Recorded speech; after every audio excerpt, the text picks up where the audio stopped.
Sekelompok karbing mencari temannya yang menghilang, yang padahal sedang bersembunyi agar mereka tidak menemukannya. Begitu teman-temannya pergi, karbing itu malah tertawa dan melompat ke dalam tanah, muncul di dekat tempat Yurika dan Dedene sedang bermain. Bola yang mereka mainkan akhirnya kena karbing, tepat saat Dedene keluar dari semak-semak, dan tak sengaja menabrak karbing. Yurika kemudian datang dan melihat karbing yang jatuh. Yurika lalu memperkenalkan dirinya dan Pokemonnya yang kebetulan sedang bermain di sekitar sini. Namun bukannya menjawab perkataannya, karbing justru masuk lagi ke dalam tanah. Yurika pun bingung kemana perginya Pokemon tersebut, sampai kemudian dia dipanggil oleh kakaknya untuk kembali. Sekarang Satoshi dan kawan-kawan sedang melakukan perjalanan ke kota berikutnya untuk mengikuti Pokemon Kalos League yang diadakan sebentar lagi. Dengan melewati rute ini, mereka akan segera sampai di sana. Selain itu, ini adalah tempat di mana Satoshi meninggalkan Gudra, sehingga mereka semua pun semakin bersemangat untuk bertemu lagi dengan Pokemon tersebut. Setelahnya mereka pun bertemu dengan Kenzo, yang sedang mengambil air di pinggir sungai, dan menunjukkan di mana mereka bisa menemukan Gudra. Sementara itu, Gudra sedang duduk di atas tebing sambil memperhatikan teman-temannya yang sedang bermain. Tak lama kemudian, Satoshi dan kawan-kawan datang menghampirinya, dengan Dedene yang langsung melompat ke pelukan Gudra, karena dia sangat rindu dengan teman lamanya itu. Begitu pula dengan Satoshi dan teman-temannya yang mengungkapkan rasa senangnya bisa bertemu lagi dengan Gudra. Yurika kemudian memperkenalkan Puni-chan kepada Gudra, yang diikuti Satoshi dengan memperkenalkan Pokemon barunya, dan memberitahukan bahwa Greninja dan Talonflame kini telah berevolusi. Sementara itu di tempat lain, banyak Lotat berjalan keluar dari danau, ketika karbing muncul tepat di bawahnya.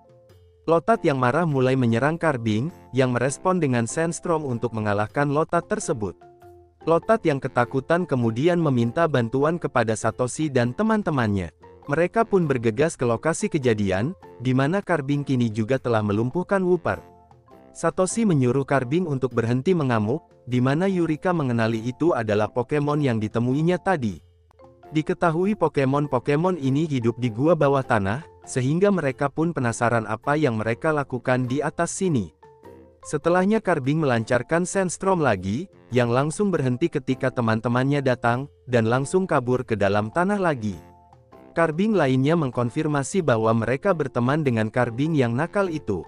Jadi Satoshi pun setuju untuk membantu menemukan karbing, memanggil Pokemon-Pokemonnya untuk ikut serta membantunya, sedangkan Citron menyuruh Bunnelby untuk mencari lewat bawah tanah. Setelah melakukan pencarian selama berjam-jam, mereka belum juga menemukan karbing.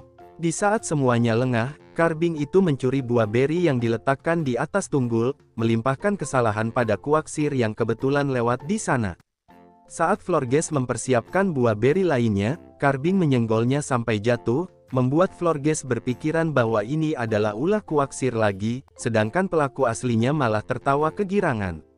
Ketika Beedrill berusaha mencari juga, karbing muncul dari bawah tanah dan mulai berbuat nakal lagi, mengalahkan Pokemon-Pokemon tersebut. Tim Rocket juga memperhatikan karbing, yang katanya memiliki kemampuan menciptakan berlian, sehingga mereka pun memutuskan untuk menangkapnya demi keuntungan pribadi mereka. Satoshi dan kawan-kawan yang belum juga menemukan karbing, jadi mereka pun memutuskan untuk pergi lebih jauh lagi demi menemukan Pokemon itu. Tim Rocket sedang mempersiapkan robot, saat sekelompok karbing datang menghampiri mereka. Nyasu mengatakan bahwa Pokemon itu sedang mencari temannya yang menghilang, yang pasti adalah karbing yang mereka lihat sebelumnya. Dari sini tim Rocket pun mencoba untuk memanfaatkan sekelompok karbing itu. Ketika Florges meletakkan buah beri, karbing langsung mengambilnya lagi, mendorong Florges yang marah untuk menyerang Quagsire. Tapi Floyd menghentikannya karena bukan dia pelakunya. Beedrill kemudian mengepung karbing, Pokemon Satoshi yang melihat kejadian ini langsung melaporkannya kepada teman-temannya. Satoshi dan kawan-kawan tiba di sana tepat saat Florges memarahi karbing yang selalu mencuri makanannya. Sementara Dedene pergi mencari karbing yang lainnya, menemukan bahwa mereka ditangkap oleh tim Rocket.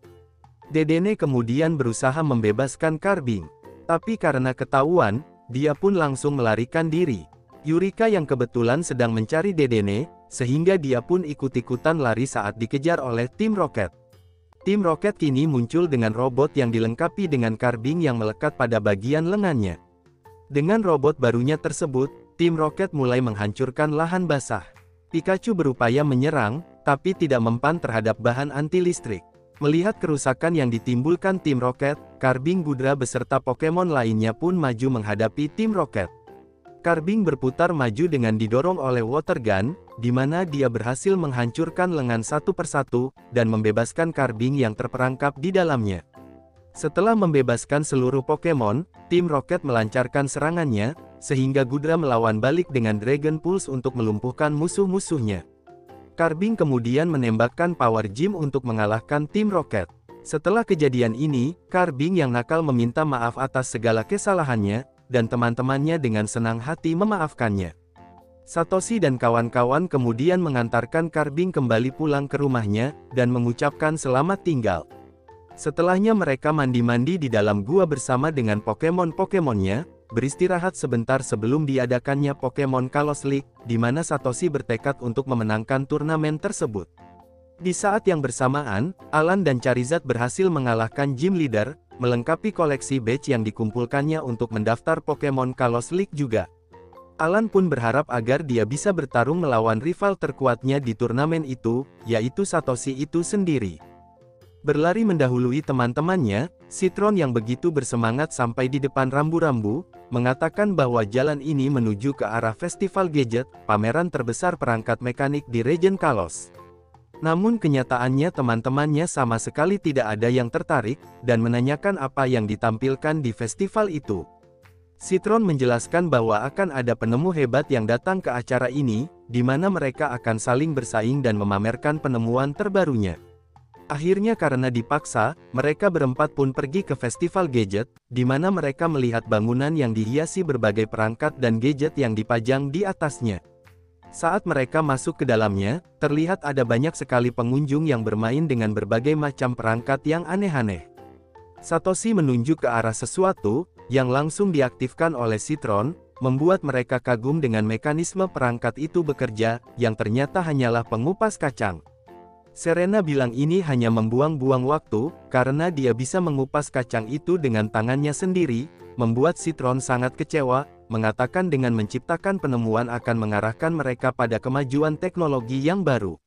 Satoshi dan kawan-kawan pun memilih mengalah daripada repot nantinya. Sementara itu, Tim Rocket yang menyamar menjadi staff, sedang membuat perangkat untuk mencuri Pokemon. Tapi sayangnya masih belum selesai karena kekurangan bahan. Satoshi dan kawan-kawan duduk di kursi otomatis yang akan membawa mereka masuk ke dalam bangunan. Tim Rocket menyaksikan hal ini, mendorong mereka untuk menangkap Pikachu, sambil mempersiapkan alat untuk menangkap para Pokemon lainnya. Satoshi dan kawan-kawan terkurung di suatu ruangan, yang pintunya tidak bisa dibuka, meskipun sudah didorong dan ditarik-tarik. Tapi ternyata itu adalah pintu geser, yang bisa dibuka dengan cara digeser saja.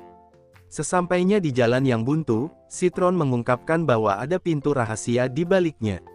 Namun tanpa disadari, mereka terpisah dengan Pikachu dan Pokemon lainnya yang terlambat masuk ke dalam pintu tersebut. Satoshi dan teman-temannya melewati sebuah ruangan yang penuh dengan silinder yang bergerak, hingga mereka sampai juga di ujungnya. Sementara itu, Pikachu dan kawan-kawan harus melewati rintangan yang mirip dengan pinball, dan meskipun terpantul ke sana kemari, mereka akhirnya sampai di garis finish. Beralih lagi ke Satoshi dan kawan-kawan yang dihadapkan pada pintu yang terkunci, yang ternyata hanya perlu dicongkel supaya bisa terbuka. Setelah berkeliling, Tim Rocket sampai di pintu terkunci yang dilalui oleh Satoshi dan teman-temannya tadi, yang mana mereka kesulitan untuk membukanya, tapi untungnya setelah digeser bisa dibuka. Di depan jalan yang buntu, lagi-lagi Kojiro menemukan solusi untuk membuka pintu tersembunyi yang ada di sana. Tim Rocket sampai di ruangan pinball, yang mana saat teman-temannya kesakitan menabrak rintangan, Kojiro justru dapat mendarat di garis finish dengan mulus. Sampai kemudian mereka tiba di ruangan silinder yang bergerak-gerak. Kojiro dan Nyasu dapat melewatinya dengan mudah, sedangkan Musashi yang tersandung jatuh, mengalami pengalaman yang kurang mengenakan. Di sisi lain, para Pokemon mencapai ruangan yang dipenuhi dengan gear. Pancham menantang Chespin untuk melewati rintangan itu, dan Chespin bergerak dengan sangat lincah untuk bisa sampai ke seberang, hanya untuk dipukul oleh palu yang disediakan di situ, yang membuat Pancam tertawa terbahak-bahak. Satoshi dan kawan-kawan sampai di ruangan berikutnya, dan naik ke sebuah alat yang dipersiapkan, untungnya sempat berdiri dengan cepat sebelum didorong jatuh ke bawah. Setelahnya mereka masuk ke ruangan yang ada boneka berpakaian kimono membawa teh datang mendekati mereka. Boneka itu menawarkan teh untuk Satoshi, saat hendak mengambilnya, dia malah menumpahkan teh itu ke wajah Satoshi. Citron mengatakan bahwa ini adalah bagian dari hiburan untuk orang-orang yang berkunjung ke ruangan ini. Pikachu dan yang lainnya mencapai ruangan yang berisi serangkaian blok bergerak, di mana Pikachu yang sampai duluan, sedangkan Chespin dan Pancam malah sibuk berkelahi. Tim Rocket sampai di ruangan neraca, dan karena kurang berhati-hati, Musashi malah didorong sampai menabrak tembok. Berikutnya di ruangan boneka kimono, yang menumpahkan teh ke wajah mereka. Saat mereka berjalan menyusuri koridor, Musashi menjadi marah karena mereka tidak akan pernah bisa menangkap Pikachu, jika begini terus.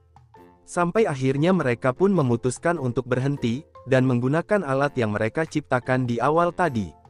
Salah satu pengunjung menemukan ruangan Tim Rocket, memintanya untuk menempatkan Pokeball ke perangkat yang telah disediakan. Seketika Pokeball itu pun berguling menuruni seluncuran dan jatuh ke dalam lubang. Ketika pengunjung itu meminta untuk mengembalikan Pokeball, Tim Rocket malah menjatuhkannya ke dalam lubang. Begitu pengunjung berikutnya masuk ke ruangan mereka, Tim Rocket juga memberikan perlakuan yang sama, mencuri Pokeball miliknya dan menjatuhkannya ke dalam lubang.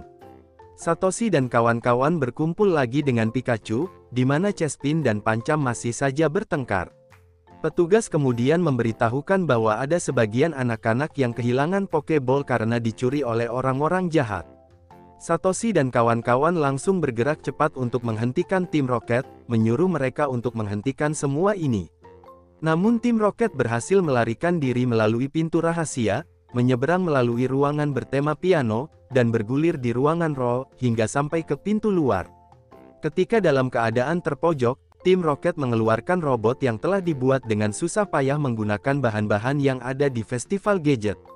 Di saat yang lainnya khawatir akan hal ini, Citron malah kagum memperhatikan bagaimana mekanisme perangkat itu bekerja. Meskipun pada awalnya berjalan dengan lancar, tapi kenyataannya Nyasu masih belum mampu menjangkau Pikachu.